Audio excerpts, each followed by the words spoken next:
Halo Sobat Santuy, gimana kabarnya? Semoga sobat-sobat semua dalam keadaan yang sehat ya, dan semoga dilancarkan rezekinya juga. Nah, kali ini Mimin akan melanjutkan review film Donghua yang berjudul Star Martial Ga Teknik Season 2. Wah, nggak kerasa nih sob, ini adalah part terakhir ya di Season 2 ini, yang artinya film ini sudah tamat nih, dan harus ekstra sabar menunggu untuk season ketiganya. Duh, pasti lama ya. Oke lah sob, tanpa banyak ngomong, sebelum nonton cari posisi paling enak, siapkan cemilan, longgarkan celana dalam, dan langsung saja gas oi.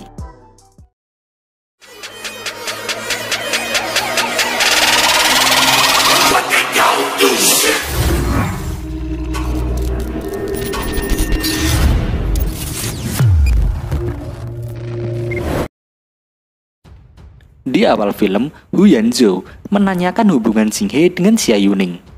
Tiba-tiba, Yuning langsung memukul Hu Yanzhou nih, dan ia menanyakan apa urusannya dengan Hu Yanzhou.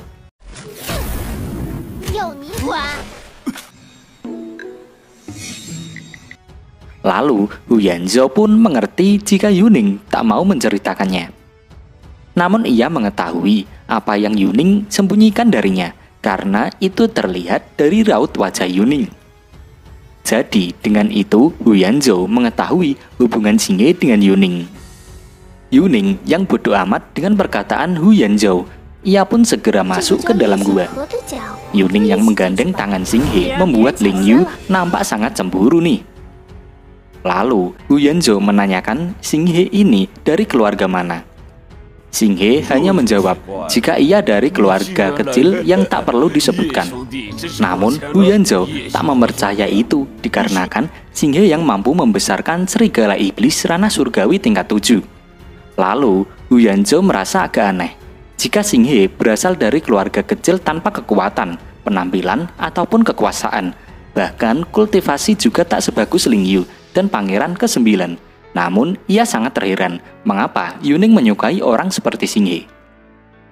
Xinghe menanyakan bagaimana ia tahu kalau Yuning menyukainya.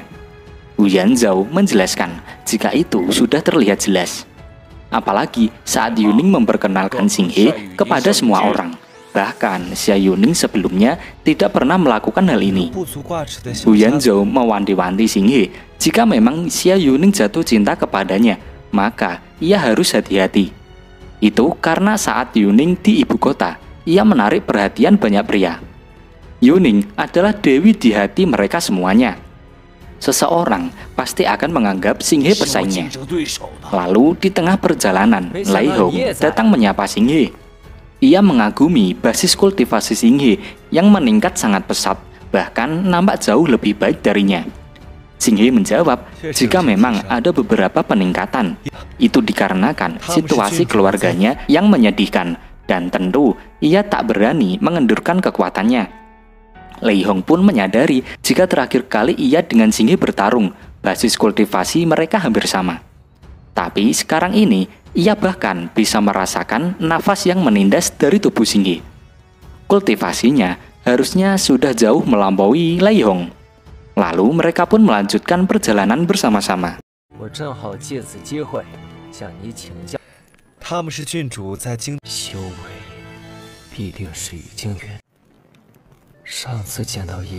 Kemudian sampailah mereka pada jalan yang bercabang.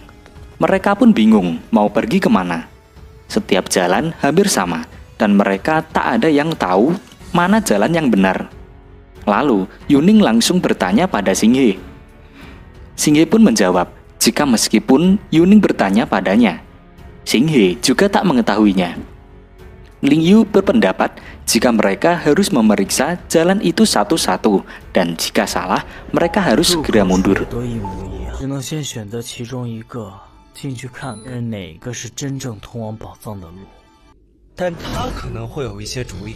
Dengan akal cerdiknya, Xinghe pun menyuruh Baiya untuk memeriksa jalan tersebut.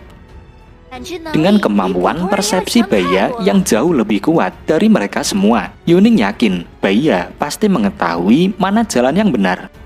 Baiya pun menunjukkan jalannya, dan kemudian mereka mulai mengikuti Baiya.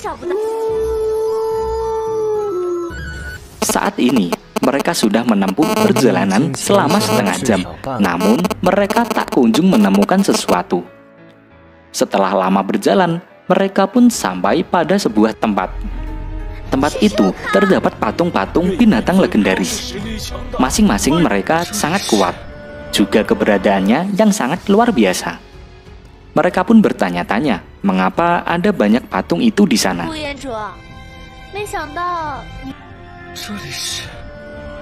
Dan salah satu patung itu berbentuk mirip sekali seperti Beya. Xinghe yang memegang patung itu, ia mengetahui jika itu terbuat dari giok putih. Ia mengira-ngira jika ukiran patung itu adalah Beya. Yuning mengatakan jika ada banyak patung binatang legendaris di tempat itu. Selain itu, juga ada patung serigala yang persis seperti Beya. Lalu Xinghe baru menyadari setelah melihat patung serigala itu. Setelah sekian lama bersama Beya, tapi ia tak mengetahui asal-usul dari Beya. Kemungkinan Beya memiliki silsilah yang luar biasa. Jika dipikir-pikir, aku bukan pemilik asli Beya. Pemilik asli Beya adalah Sang Guanshuan. Jika bertemu dengan Sang Guanshuan lagi, aku harus bertanya kepadanya. Sebenarnya, bagaimana asal-usul Beya? Tanya Xinghe di dalam hatinya. Ling Yu sepertinya sedang memperhatikan Xinghe. Di dalam hatinya, ia mengatakan jika sebelumnya ia belum pernah mendengar tentang Xinghe. Jika Xinghe benar-benar dari keluarga biasa, Ling Yu tak terlalu peduli. Namun, ia merasakan jika kultivasi Xinghe tidak lemah. Apalagi, ia memiliki binatang yang kuat. Identitas Xinghe mungkin tak sesederhana itu. Sebagai murid Dewa Pedang Kekaisaran Zhou, kekuatan super di wilayah Kekaisaran Zhou, Ling Yu hampir semuanya tahu. Ia mulai bertanya, apakah Xinghe adalah orang dari keluarga lain. Namun, apapun yang terjadi, ia tak akan takut. Jika Ye Xinghe terus mengganggu Xia Yuning, maka Ling Yu akan memberinya pelajaran. Lalu di hadapan mereka, muncullah 5 harta pusaka. Mereka pun saling berebut harta itu.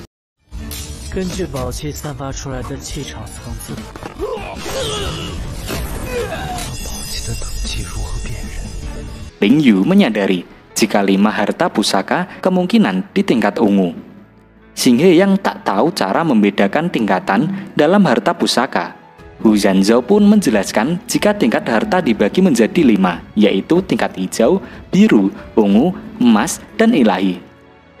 Tingkat ungu sangatlah langka. Lalu Xinghe menanyakan tingkatan dari cincin milik Yuning. Yuning menjelaskan jika cincin bulannya adalah harta pusaka tingkat hijau. Tapi di kota Tianzong juga dianggap sebagai 10 harta pusaka teratas. Harta yang paling langka adalah tingkat ungu. Di seluruh dinasti Zhou juga hanya ada 100 saja. Lalu Xinghe menanyakan tingkatan tombak naga dingin miliknya. Yuning mengatakan jika tombak naga dinginnya dapat membuat perwujudan. Seharusnya itu termasuk harta pusaka tingkat ungu. Xinghe yang baru menyadari bahwa harta pusakanya begitu kuat, ia pun sangat kagum dengan harta miliknya itu. Kemudian saat mereka akan mengambilnya, ternyata harta pusaka itu tak mudah untuk diambil. Melihat begitu banyak jebakan untuk mendapatkan harta pusaka, Yuning memohon pada Xinghe agar mereka lebih baik mundur saja. Xinghe lalu menjawab, jika ia ingin melihat situasinya terlebih dahulu. Akan sangat bagus jika ia berhasil mendapatkan harta pusaka tingkat ungu. Namun, jika tidak bisa mendapatkannya, maka ia tak akan memaksakan dirinya. Xinghe yang melihat pedang milik Ling Yu, ia menanyakan tingkatan pada pedang itu. Yuning mengatakan jika guru Ling Yu adalah dewa pedang dari Kaisar Zhou. Harta yang diberikan kepada muridnya tentu tak biasa. Senjata itu adalah pedang Ascension yang berada di peringkat 29 dalam daftar senjata ilahi. Kemudian, Ling Yu mencoba mengambil harta pusaka tingkat ungu itu. Namun, tiba-tiba ada jebakan yang menyerang Ling Yu, sehingga ia pun terkena jebakan itu. Lalu muncullah suara aneh yang menyambut mereka semua yang saat ini berada di kuil suci Tianling. Ia mengatakan jika mereka sekarang ini akan menghadapi banyak ujian. juga mendapatkan harta tak terhitung jumlahnya. 5 harta pusaka tingkat ungu itu hanya sebagian saja. Ia menyebutkan jika di kuil tersebut pemenangnya adalah raja. Dan film pun bersambung.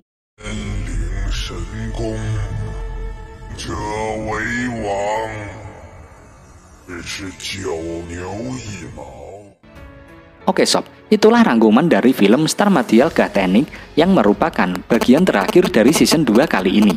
Gimana nih ceritanya? Seru kan? Dan pastinya bikin penasaran nih season 3-nya. Oke sob, sambil menunggu season 3-nya, bisa nonton alur film Donghue yang lainnya ya, yang sudah Mimin rangkum di channel ini. Oke sob, mungkin segitu dulu ya video kali ini. Sekian dari Mimin dan sampai jumpa. Bye-bye.